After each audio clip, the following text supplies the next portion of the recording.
Febraarii 8 baatii 2025 jechuudha. Oolmaa sharafaa gabaa gurraachaa yookiin bilaak maarketii akkasumas immoo Arabiffaan Hawwaalaa kan jedhan jechuudha. Waliin ilaalla egaa guyyaa har'aa jechuudha.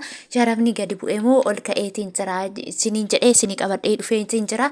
Dursa garuu nagaan isiniif haa baay'atu. Hordoftootaa fi jaallatamtoota kabajamtoota maamiloota kiyya warri mana koof haaraa taatan subscribe, like, share gochuun gara maatii kootti dabalama. Warri na hordofaa turtan viidiyoo osoo hin daawwatiin dursitanii laayikii hin dagatinaa isiniin jedha. Viidiyoo yoo laayik gootan obboleewwan keessan biraan ga'a jechuudha. Akkasumallee immoo asumaan namoonni gaaffii hedduu koomentoota jalatti na gaafatan jechuudha. Viidiyoo seeraan dhaggeeffadhaa isiniitiin himan tokko kan na gaafattan keessa Beeruut maaliif irra deddeebitee hin dubbattu yeroo hundumaa kan jettan viidiyoo keessatti inuma dubbadha. Namni dhaggeeffate viidiyoo koo keessatti gaaffii isaa ni argata jechuudha. Ameerikaa doolaar, Kanaadaa doolaarii fi Awustiraaliyaa doolaaratu jira.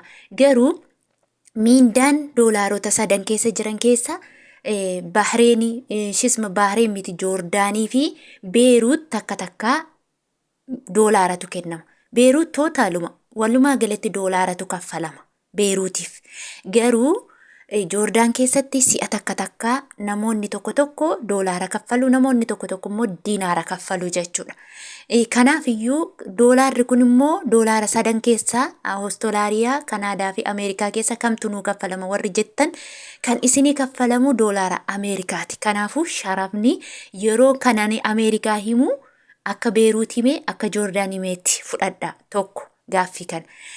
Akkasumas immoo inni biraa immoo lakkoofsa kee eessaan argannaa, lakkoofsa kee nuu kaahimee warri jettan jechuudha. Ani gabaa gurraacha meeqaan akka Olee hojjedheen isinitti hima malee ofii kiyya hin ergu jechuudha. Akkamii maaliif hin ergitu yoo jettanii fakkeenya ani nama kaddaamaa akkuma keessan mana namaa hojjetu amalee waa'ee sharafaan mana koo keessa taa'ee olii gadi geessee fuudhee mana namaa haqee fuudhee ammoo bakka baankii geessi kana hin beeku jechuudha. Walumaa galatti isinitti hima. Kanaafuu warri eessaan si arganna warra jettanii gaaffii isa kanaaf deebii akkasinii ta'uuf jechuudha. Kani bilaak maarketii isinitti hima malee yookiin immoo informationii odeeffannoo baankiin itti oole isinitti hima malee ofii kiyya hin ejjedhu jechuudha. Maaliif mana namaa hin ejjedha malee isa kana miti hojiin kiyya jechuudha.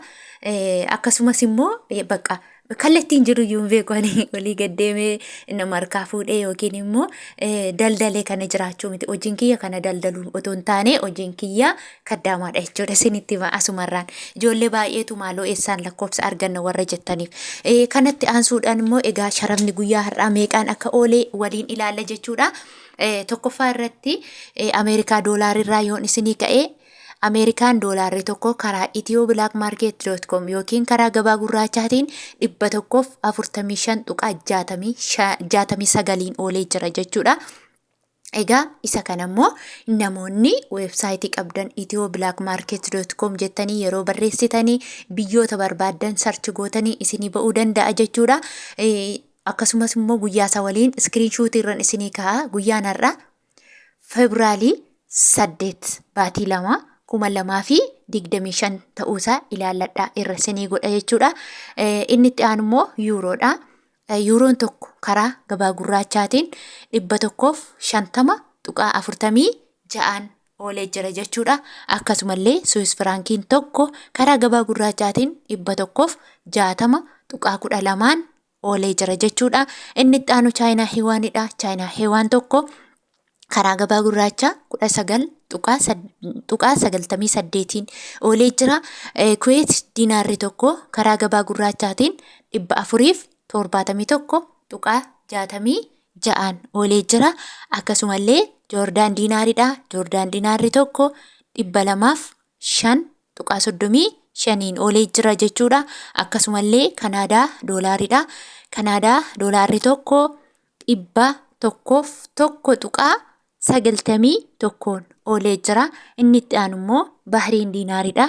Bahreen diinaarri tokko 385.99 Olee jira. Awustiraaliyaa doolaarri tokko 91.30 37 oolee jira.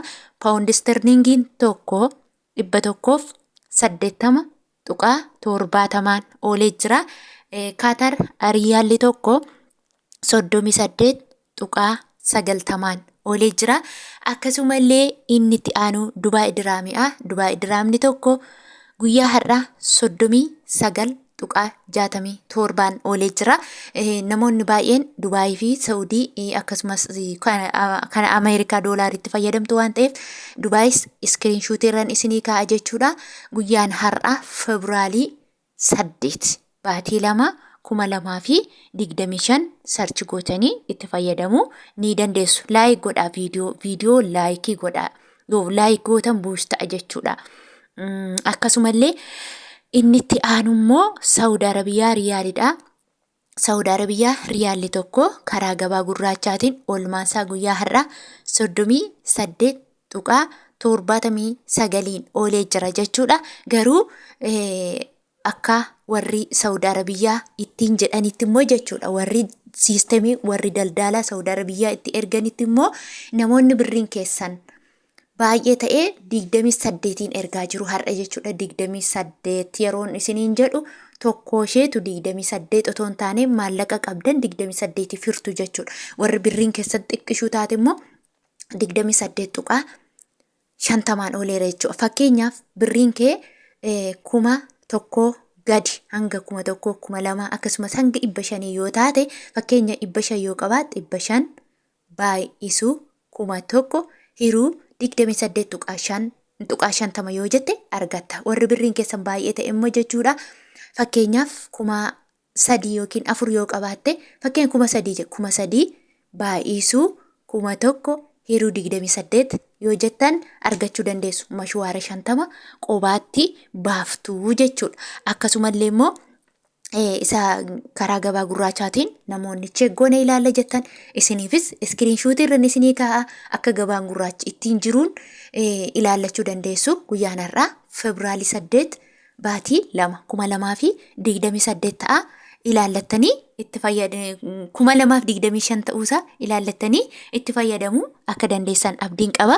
Akkasumallee Israa'el shiqil tokko 40.88 oolee jira. Siwiidiin kiroon tokko 13.29 oolee jira. Oomaan riyaalli tokko 378.40 oolee jira. Inni dhaanu Turkii riileedha. Turkii riileen tokko 4.4 oolee jira jechuudha. Akkasumallee Ijipsiyaan paawundiin tokko 2.89 oolee jira. Akkasuma Yemen riyaalli tokko 0.58 oolee jira jechuudha. Hordoftootaa fi jaallatamtoota kabajamtoota maamiloota kiyya viidiyoolee gaggabaabduu ani isin biraan ga'u hanga dhumaa daawwachuu fi laayik sheer gochuu hin dagatiina. Hanga turtii biraan walitti deebinutti lafa nagaa nagaannaa tura.